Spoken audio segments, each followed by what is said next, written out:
আসসালামু আলাইকুম। আমাদের নতুন সামাজিক সংগঠন নবদিগন্ত পাঠাগার ফাউন্ডেশনের পক্ষ থেকে ইব্রাহিম ভাইয়ের পরিচালনায় এসএসসি এবং দাখিল পরীক্ষার্থীদের নিয়ে একটি দোয়ার মাহফিলের আয়োজন করা হয়।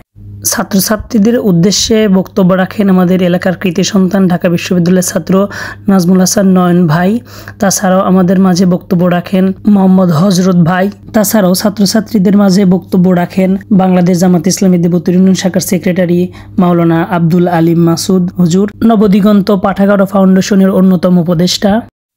সর্বশেষ ছাত্রছাত্রীদের উদ্দেশ্যে গুরুত্বপূর্ণ নসিহা রাখেন বাংলাদেশ জামাত ইসলামীর পাবনা জেলা শাখার সিনিয়র নায়েবে আমির, বিশিষ্ট শিক্ষাবিদ, নবদিগন্ত পাঠাগার ফাউন্ডেশনের প্রধান উপদেষ্টা, সাবেক ইউনিয়ন চেয়ারম্যান মাওলানা জহুরুল ইসলাম খান সাহেব। তিনি ছাত্রছাত্রীদের মাঝে শিক্ষা, নৈতিকতা, মূল্যবোধ সম্পর্কে গুরুত্বপূর্ণ আলোচনা করেন এবং এসএসসি ও দাখিল পরীক্ষার্থীদের মাঝে তিনি কিছু উপহার সামগ্রী বিতরণ করেন। উপহার বিতরণের পর অনুষ্ঠানের শেষ পর্যায়ে ছাত্রছাত্রীদের উদ্দেশ্যে দোয়া এবং মোনাজাত করেন।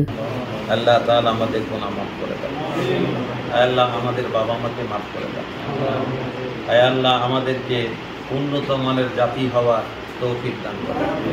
আমরা যেন সবাই ভালোভাবে পরীক্ষা দিয়ে ভালোভাবে উত্তীর্ণ হতে পারি, তৌফিক দান। সমাজ এবং জাতিকে যেন আমরা অনেক কিছু উপহার দিতে পারি, সেই মানে উন্নীত হওয়ার তৌফিক দান করেন। আল্লাহ আমাদের এই বাংলাদেশকে আপনি মাথা উঁচু করে দাঁড়ানোর মতো একটা দেশ বানিয়ে দেন। লা ইলাহা ইল্লাল্লাহ।